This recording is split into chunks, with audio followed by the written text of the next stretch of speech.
Hello friends, जय हिंद। This is Shweta. Welcome to my YouTube channel Gyankunj with Shweta में आपका स्वागत है। तो कैसे हो आप लोग? आशा करती हूँ कि आप लोग बहुत अच्छे होंगे, स्वस्थ होंगे। और अगर आप लोगों ने मेरा चैनल सब्सक्राइब नहीं किया होगा तो please like and subscribe my channel. तो फ्रेंड्स, जैसा कि आप लोगों को पता है, मैं आप लोगों के लिए जो सीटेट का प्रीवियस ईयर क्वेश्चन पेपर करवा रही हूँ।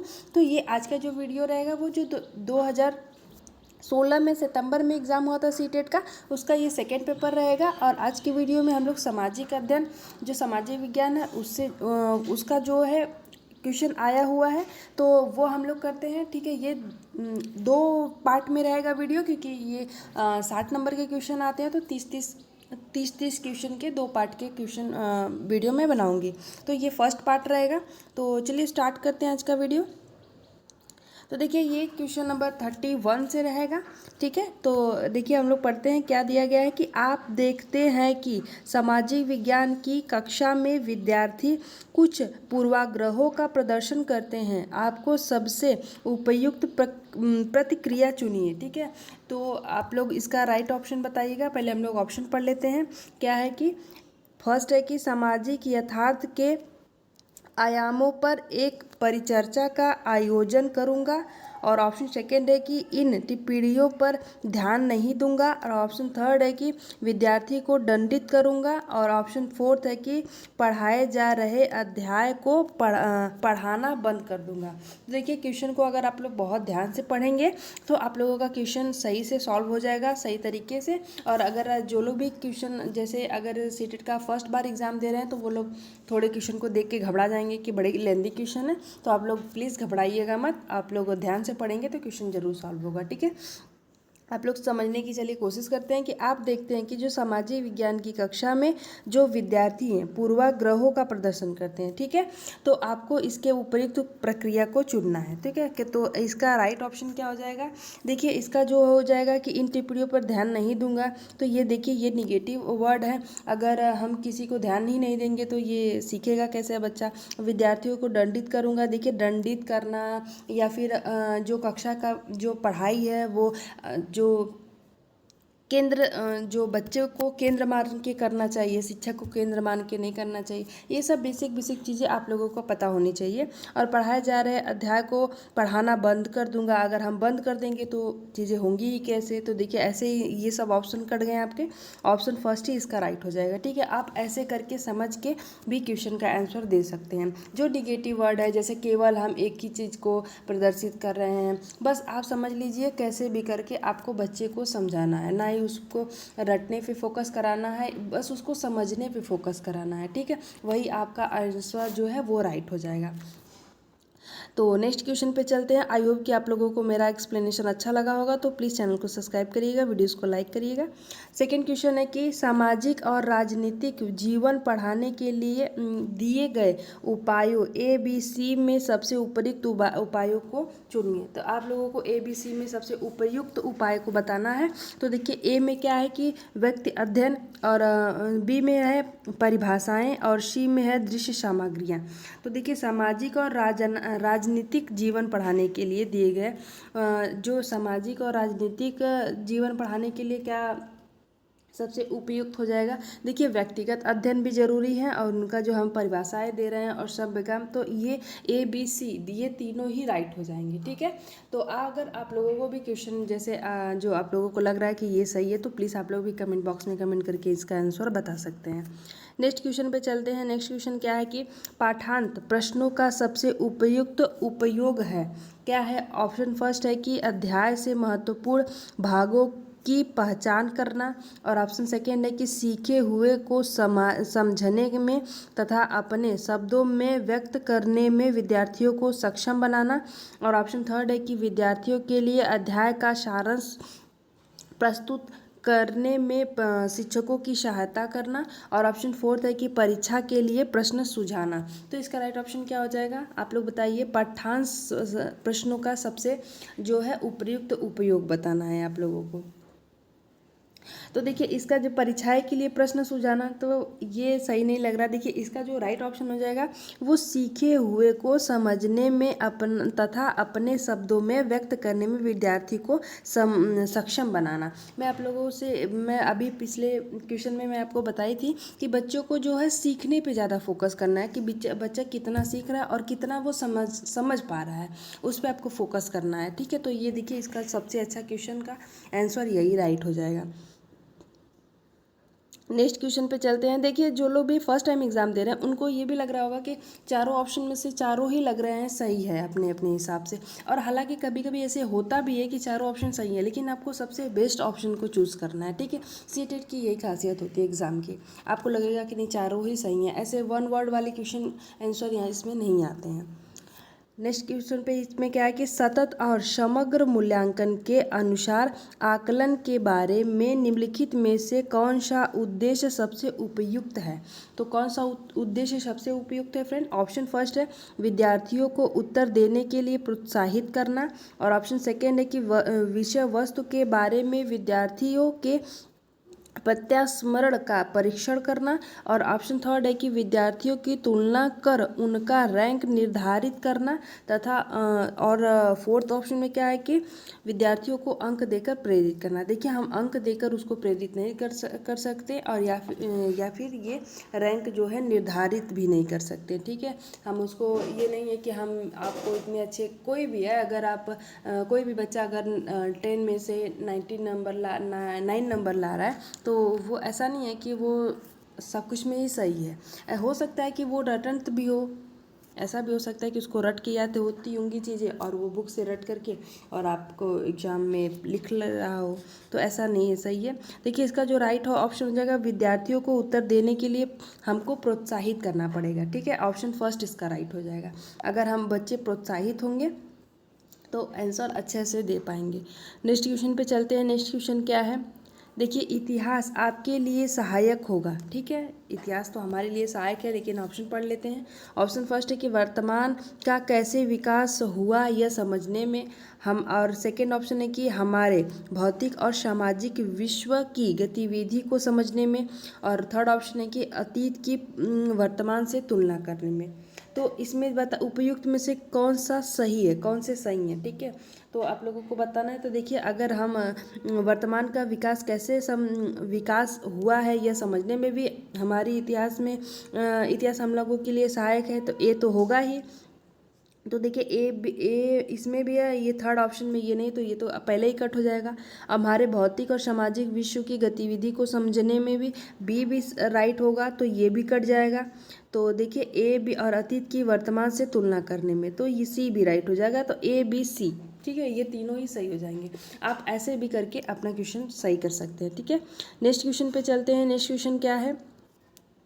नेक्स्ट क्वेश्चन है कि एक शिक्षक भारत के विभाजन पर प्राथमिक स्रोतों पर आधारित एक कार्य योजना प्रोजेक्ट करवाना चाहता है। निम्नलिखित में से कौन सा प्राथमिक स्रोत नहीं है? ठीक है, फर्स्ट ऑप्शन है कि समाचार पत्रों का पूरा लेखागार, और ऑप्शन सेकंड है कि मौखिक इतिहास, और ऑप्शन थर्ड है कि उपन्यास, और ऑप्शन फोर्थ है आत्मकथाएं। तो देखिए आप लोगों को इसमें बताना है कि प्राथमिक स्रोतों पर आधारित है। ठीक है, बड़े वाले के स्रोत पे नहीं, आप लोग इसका ध्यान दीजिएगा जो क्वेश्चन में पूछ रहा है। तो प्राथमिक स्रोतों पर आधारित जो प्रोजेक्ट करवाना चाहता है, तो कौन सा इसमें नहीं है, आपको बताना है इसका आंसर। ठीक है, आप लोग कमेंट बॉक्स में भी कमेंट करके इसका राइट ऑप्शन बताइए। और फ्रेंड एक बात और है कि मैं आप लोगों को थोड़े से तेज़ी से क्वेश्चन इसलिए करवा रही हूँ कि आप लोगों का जो टाइम मैनेजमेंट है वो एग्ज़ाम हॉल में भी ऐसे रहे, क्योंकि अगर आप एक क्वेश्चन को पढ़ने और समझने में ज़्यादा टाइम लेंगे तो आप लोगों का क्वेश्चन छूट भी सकता है, क्योंकि क्वेश्चन थोड़े बड़े होते हैं। तो आप अगर पढ़ने में ज़्यादा टाइम ले रहे हैं तो क्वेश्चन छूट सकता है, क्योंकि 150 क्वेश्चन होते हैं। ठीक है, तो इसमें कौन सा राइट हो जाएगा? देखिए जो प्राथमिक स्तर पर बच्चे उपन्यास का ये स्रोत नहीं हो सकता, जो सामाजिक पत्रों का ये हो सकता है, मौखिक इतिहास और आत्मकथाएं, ये तीनों राइट है, और जो नहीं है वो उपन्यास है। ठीक है, ऑप्शन थर्ड इसका राइट हो जाएगा। नेक्स्ट क्वेश्चन पे चलते हैं। नेक्स्ट क्वेश्चन क्या है कि उच्च प्राथमिक स्तर पर निम्नलिखित में से किस विषय को सामाजिक विज्ञान में सम्मिलित नहीं किया गया है? तो किस विषय को सामाजिक विज्ञान में सम्मिलित नहीं किया गया है फ्रेंड? तो ऑप्शन फर्स्ट है मनोविज्ञान, और ऑप्शन सेकेंड है राजनीति विज्ञान, और ऑप्शन थर्ड है भूगोल, और ऑप्शन फोर्थ है इतिहास। तो इसका राइट ऑप्शन क्या हो जाएगा? उच्च प्राथमिक स्तर पर निम्नलिखित में से किस विषय को सामाजिक विज्ञान में सम्मिलित नहीं किया है? देखिए सामाजिक विज्ञान में आपको पूछा है फ्रेंड, तो ये हो जाएगा सामाजिक विज्ञान में। देखिए राजनीति विज्ञान भी है, भूगोल है और इतिहास है, ये तीनों राइट हैं, और जो राइट नहीं है वो मनोविज्ञान है। ठीक है, जो उच्च प्राथमिक स्तर पर बात पूछा है समाज विज्ञान में, तो मनोविज्ञान नहीं है। नेक्स्ट क्वेश्चन पे चलते हैं। नेक्स्ट क्वेश्चन क्या है कि जब विभिन्न संदर्भों में रहने वाले दो व्यक्तियों की स्थितियों पर कोई वर्णन नहीं दिया जाता है, तब सामाजिक विज्ञान के शिक्षक को अपने विद्यार्थियों को प्रोत्साहित करने का प्रयास करना चाहिए, जिससे वे क्या हो सके, उनमें जाति वर्ग लिंग विभेद करें। और देखिए हम जाति वर्ग ये विभेद नहीं कर सकते हैं, फर्स्ट ऑफ ऑल ये गलत है। और सेकेंड ऑप्शन क्या है कि उस वर्णन के पात्रों के बारे में मूल्यपरक निर्णय करें। और ऑप्शन थर्ड है कि उनके जो है माध्यम से प्रस्तुत सूचना का परीक्षण करें। और ऑप्शन फोर्थ है कि उनमें से आदर्श पात्र की पहचान करें। तो इसका राइट ऑप्शन क्या होगा, प्लीज़ आप लोग कमेंट बॉक्स में भी बताइएगा। तो देखिए इसमें जो फर्स्ट ऑप्शन है वो तो हट गया, और इसमें आदर्श पात्र की पहचान करें। अगर हम आदर्श पात्र को ही बस चुनेंगे तो, और जो जो मीडियम वर्ग के हैं या फिर निम्न के हैं उनका क्या होगा? तो देखिए इसमें क्या होगा कि हम जो है मूल्यांकन जो है मूल्यपरक निर्णय करें। ठीक है, उनके पात्रों के बारे में वर्णन करें, उनको परखें कि नहीं कैसे हैं कैसे नहीं है। ठीक है, तो नेक्स्ट ऑप्शन सेकेंड ऑप्शन इसका राइट हो जाएगा। नेक्स्ट क्वेश्चन पे चलते हैं। नेक्स्ट क्वेश्चन क्या है कि उच्च प्राथमिक स्तर पर निम्नलिखित कथनों में से कौन सा कथन सामाजिक विज्ञान का सही वर्णन करता है? ठीक है, उच्च प्राथमिक स्तर पर निम्नलिखित कथनों में से कौन सा कथन सामाजिक विज्ञान का सही वर्णन करता है?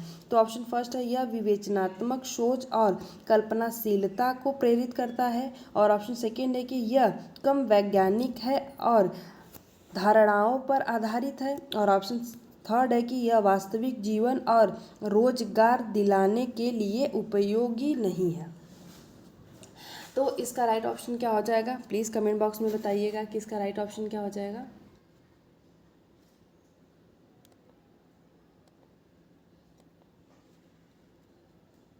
प्लीज़ बताइए आप लोग इसका राइट ऑप्शन क्या हो जाएगा। तो देखिए यह जो है वे विवेचनात्मक सोच और जो है कल्पनाशीलता को प्रेरित करता है। ठीक है, ऑप्शन फर्स्ट इसका राइट हो जाएगा। ठीक है फ्रेंड, नेक्स्ट क्वेश्चन पे चलते हैं। एक मिनट,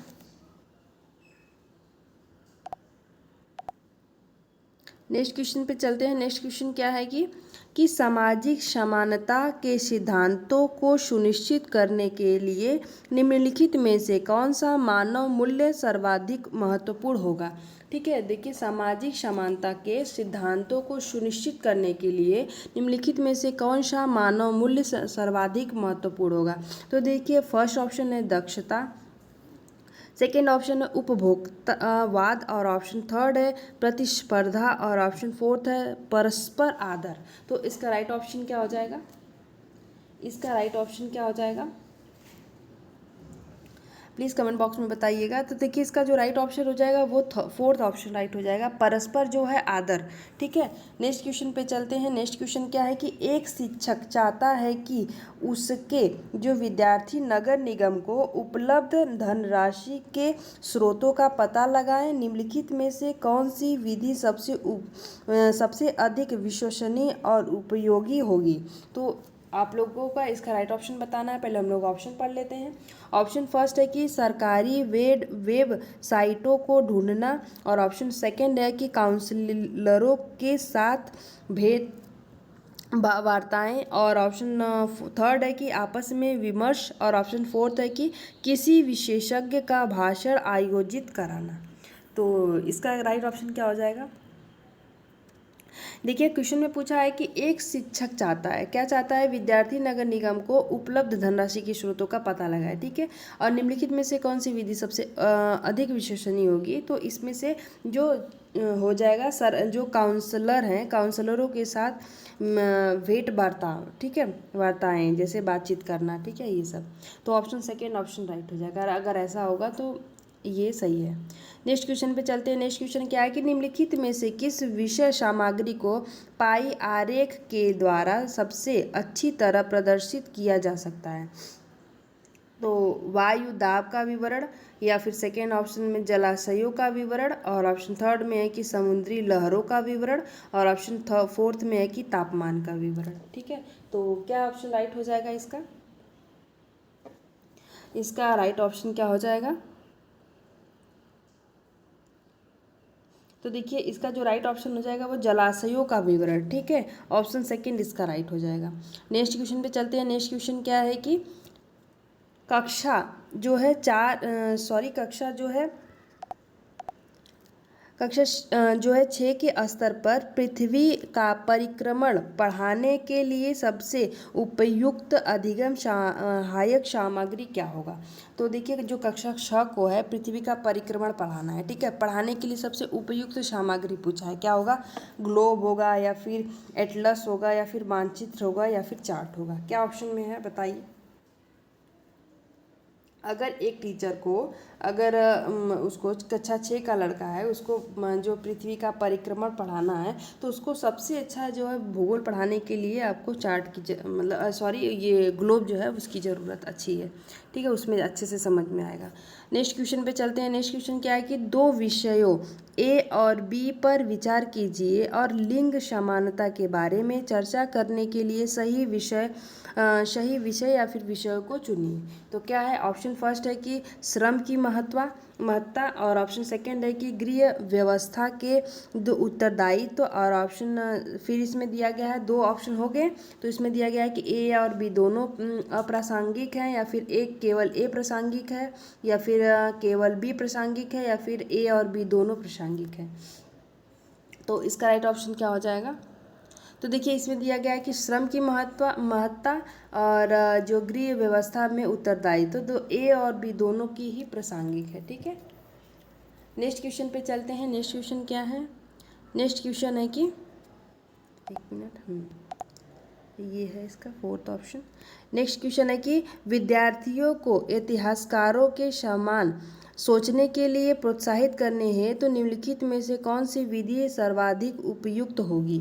तो कौन सी विधि सर्वाधिक उपयुक्त होगी फ्रेंड। ऑप्शन फर्स्ट है स्रोत विधि, और ऑप्शन सेकेंड है परियोजना विधि, और ऑप्शन थर्ड है कहानी सुनाने वाली विधि, और ऑप्शन फोर्थ है पूछताछ विधि। तो इसका राइट ऑप्शन क्या हो जाएगा। इसका राइट ऑप्शन क्या हो जाएगा प्लीज़ बताइएगा आप लोग। जो विद्यार्थियों को इतिहासकारों के समान सोचने के लिए प्रोत्साहित करनी है तो कौन सी विधि सबसे उपयुक्त रहेगी फ्रेंड। तो ये हो जाएगा जो है स्रोत विधि होगा, या फिर परियोजना विधि, या फिर कहानी सुनाने वाली विधि, या पूछताछ वाली विधि।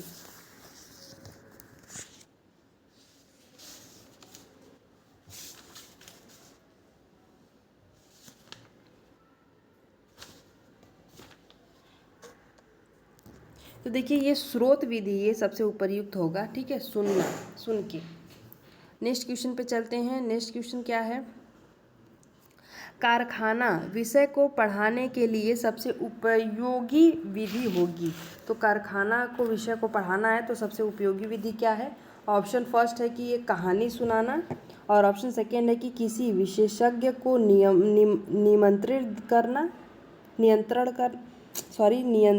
करना, और ऑप्शन थर्ड है कि किसी औद्योगिक कारखाने की यात्रा आयोजित करना, और ऑप्शन फोर्थ है कि एक डॉक्यूमेंट्री फिल्म दिखाना। तो इसका क्या हो जाएगा,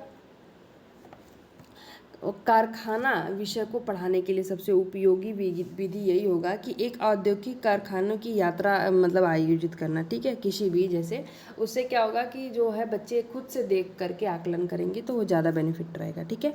नेक्स्ट क्वेश्चन पे चलते हैं। नेक्स्ट क्वेश्चन क्या है कि ऋग्वेद के विषय में निम्नलिखित में से 3 कथनों पर विचार कीजिए और सही उत्तर का चयन कीजिए। क्या है? यह 35 वर्ष पूर्व लिखा गया था। इसकी रचना प्राकृतिक भाषा में की थी। इसमें 1000 से अधिक प्रार्थनाएं हैं। तो क्या होगा? जो लोग पढ़े होंगे तो इसका पता है क्या होगा। तो देखिए इसमें जो है 1000 से अधिक प्रार्थनाएं हैं, ये बात तो सही है। तो मतलब सी राइट है। तो सी राइट किस में होगा? इसमें भी है और एक इसमें भी है, ठीक है। और ये दोनों में गलत है, तो 2 ऑप्शन तो वैसे भी हट गए ये। और क्या है? इसकी रचना प्राकृतिक भाषा में की गई है। तो मेरे हिसाब से ये गलत है क्योंकि ये सांस्कृतिक भाषा में है। तो बी गलत है। तो देखिए ये भी हट जाएगा, ये आंसर राइट हो जाएगा, ठीक है। नेक्स्ट क्वेश्चन पे चलते हैं। नेक्स्ट क्वेश्चन क्या है? माना कि पर्वत हाई द्वीप सागर की सतह के नीचे स्थित है और इसकी ऊंचाई एवरेस्ट पर्वत से भी अधिक है। यह निम्नलिखित महासागरों में से किसमें स्थित है? तो किसमें है? हिंद महासागर में, या फिर अटलांटिक महासागर में, या फिर प्रशांत महासागर में, या फिर आर्कटिक महासागर में? किस महासागर में स्थित है फ्रेंड? तो देखिए जो माना कि पर्वत जो हाई द्वीप है सागर की सतह के नीचे स्थित है, इसकी ऊंचाई एवरेस्ट पर्वत से अधिक है, यह निम्नलिखित में किससे है? तो सबसे बड़ा जो है वो प्रशांत महासागर है, तो इसमें ही है, ठीक है। ऑप्शन 3 इसका राइट हो जाएगा। नेक्स्ट क्वेश्चन पे चलते हैं। नेक्स्ट क्वेश्चन क्या है कि विनय पिटक एक ग्रंथ है जो अभिलेखित करता है जैन धर्म की शिक्षाएं, या फिर वैदिक कर्मकांड, या फिर शिक्षकों के मध्य बातचीत, या फिर बौद्ध के नियम। विनय पिटक आप लोग पढ़े होंगे, तो ये सबसे अच्छा सवाल है, इजी सवाल है। ये बौद्ध के नियम को प्रदर्शित करता है। विनय पिटक एक ग्रंथ है, ठीक है, जो बौद्ध के नियम से रिलेटेड है। नेक्स्ट क्वेश्चन पे चलते हैं। नेक्स्ट क्वेश्चन क्या है कि पटवारियों जो लेखपाल होते हैं उनके कार्य की देखभाल निम्नलिखित में से कौन करता है? ठीक है, जो लेखपाल का जो वो कार्य कर रहे हैं उसका देखभाल कौन करता है फ्रेंड? ऑप्शन फर्स्ट है कि ग्राम पंचायत का सरपंच, या फिर सेकेंड ऑप्शन में है तहसीलदार, या फिर थर्ड ऑप्शन में है जिलाधीश, और ऑप्शन फोर्थ में है संबंधित क्षेत्र के पुलिस स्टेशन का SHO। तो इसका क्या हो जाएगा राइट ऑप्शन?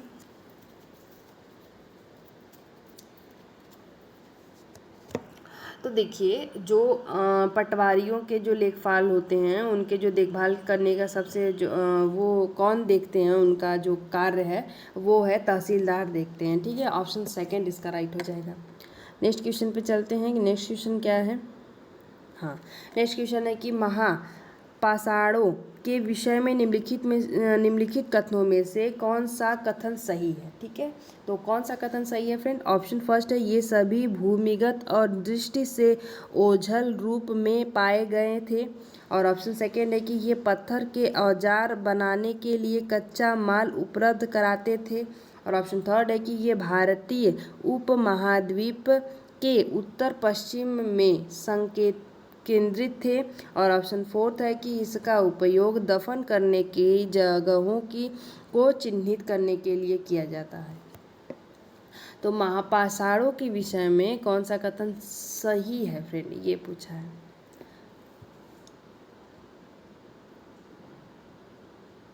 ये सभी भूमिगत दृष्टि से ओझल के रूप में पाए जाते थे, ऐसा कुछ नहीं। ये पत्थर के औजार बनाने के लिए कच्चा माल उपलब्ध कराते।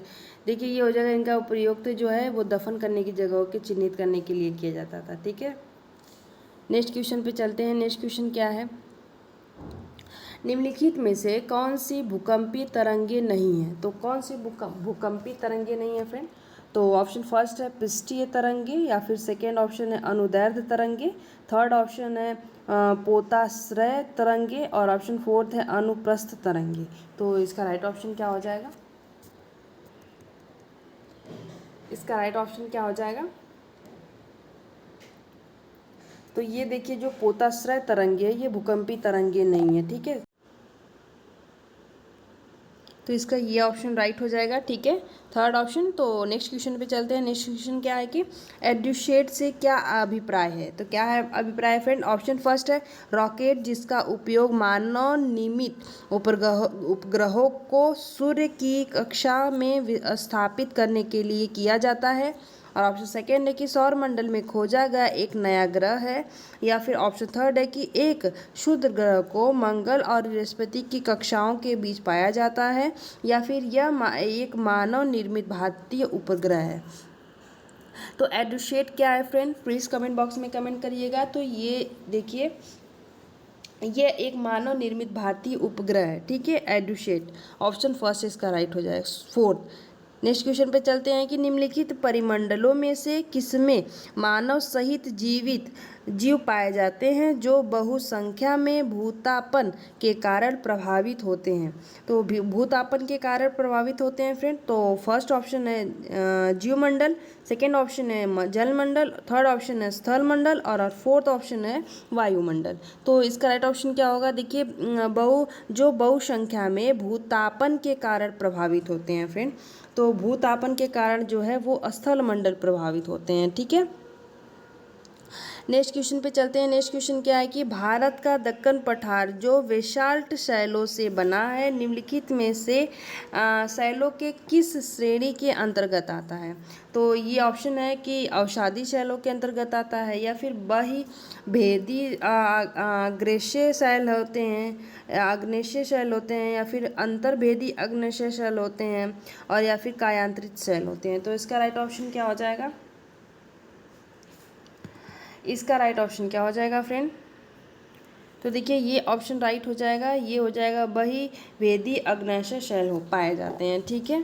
नेक्स्ट क्वेश्चन पे चलते हैं। नेक्स्ट क्वेश्चन क्या है कि निम्नलिखित स्थल रूपों में से किसमें खनिज निरपेक्षों की प्रचुरता पाई जाती है। तो घाटी में या मैदान में, पर्वत में, पठार में। तो इसका क्या हो जाएगा ऑप्शन राइट?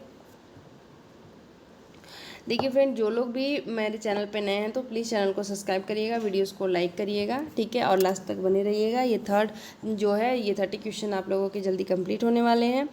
तो देखिए, इसका जो राइट ऑप्शन होगा वो पठार में है, जो खनिज निरपेक्षों की प्रचुरता पाई जाती है, ठीक है, पठार में। तो फोर्थ ऑप्शन राइट हो जाएगा इसका। नेक्स्ट क्वेश्चन क्या है? नेक्स्ट क्वेश्चन है कि लोकतंत्र में चुनाव के संबंध में निम्नलिखित दो कथनों पर विचार कीजिए, ठीक है, लोकतंत्र में।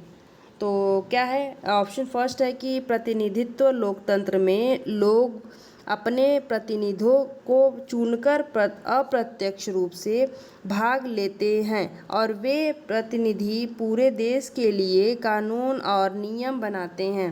और बी ऑप्शन में क्या है कि सरकारें नियमित चुनाव द्वारा बदली जा सकती है। तो नियमित चुनाव द्वारा बदली जा सकती है फ्रेंड। तो फर्स्ट ऑप्शन है ए और बी दोनों गलत हैं, या फिर सेकेंड ऑप्शन है कि ए सही है और बी गलत है, और थर्ड ऑप्शन है कि ए गलत है और बी सही है।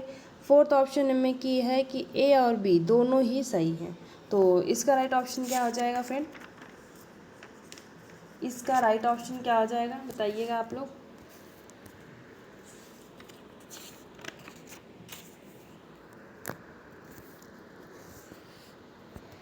इसका राइट ऑप्शन क्या हो जाएगा? प्लीज़ बताइए आप लोग।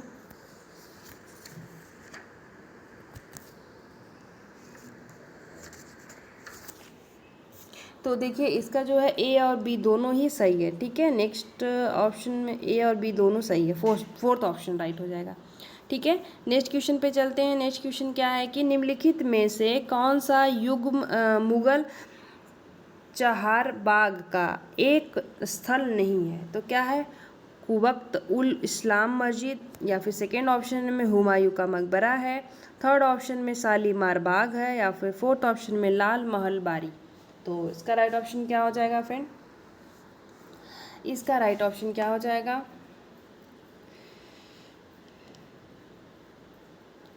इसका राइट ऑप्शन क्या हो जाएगा? देखिए, इसका जो है राइट ऑप्शन हो जाएगा वो कुबख्त उल इस्लाम मस्जिद, ठीक है, ऑप्शन फर्स्ट इसका राइट हो जाएगा। नेक्स्ट क्वेश्चन पे चलते हैं। नेक्स्ट क्वेश्चन क्या है कि भारत में पंचायती राज प्रणाली के संबंध में निम्नलिखित में से कौन सा कथन सही है? तो कौन सा कथन राइट हो जाएगा फ्रेंड? ऑप्शन फर्स्ट है कि ग्राम सभा के सचिव का चुनाव उसके सदस्यों द्वारा किया जाता है, या फिर सेकेंड ऑप्शन है कि जिला परिषद पंचायती राज प्रणाली का द्वितीय जो है वो स्तर है, और थर्ड ऑप्शन है कि ग्राम पंचायत की अवधि 4 वर्ष होती है। फोर्थ ऑप्शन है कि संवैधानिक दिशा निर्देशों के अंतर्गत देश के प्रत्येक राज्य में पंचायतों के संबंध में अपने कानून होते हैं। तो इसका राइट ऑप्शन क्या हो जाएगा? प्लीज़ बताइएगा कि इसका राइट ऑप्शन क्या हो जाएगा। देखिए, इसका जो राइट ऑप्शन हो जाएगा वो संवैधानिक दिशा निर्देशों के अंतर्गत देश के प्रत्येक राज्य में पंचायतों के संबंध में अपने कानून होते हैं। ठीक है, तो फोर्थ ऑप्शन राइट हो जाएगा। नेक्स्ट क्वेश्चन पे चलते हैं। नेक्स्ट क्वेश्चन क्या है कि निम्नलिखित व्यक्तियों में से किसकी कविताओं और विचारों को पंचवाड़ी और बीजक में संरक्षित किया गया है? तो पंचवाड़ी और बीजक में संरक्षित किया गया है फ्रेंड। ऑप्शन फर्स्ट है मीराबाई, सेकेंड ऑप्शन है कबीर है, और थर्ड ऑप्शन है गुरु नानक, और फोर्थ ऑप्शन है रविदास। तो इसका राइट ऑप्शन क्या हो जाएगा? देखिए, ये हिंदी से क्वेश्चन आया है, तो इसका जो राइट ऑप्शन हो जाएगा वो कबीरदास हो जाएंगे। ठीक है, तो देखिए इस वीडियो में ये 30 क्वेश्चन आपके कंप्लीट हुए फर्स्ट पार्ट में। सेकंड पार्ट में 30 क्वेश्चन मैं कंप्लीट करवा दूंगी, तो पूरे सामाजिक अध्ययन के 60 क्वेश्चन कंप्लीट हो जाएंगे पेपर सेकंड के। तो अपना ध्यान रखिए फ्रेंड और स्टडी करते रहिए। ठीक है, मिलते हैं नेक्स्ट पार्ट में। तब तक के लिए थैंक यू सो मच। जय हिंद फ्रेंड।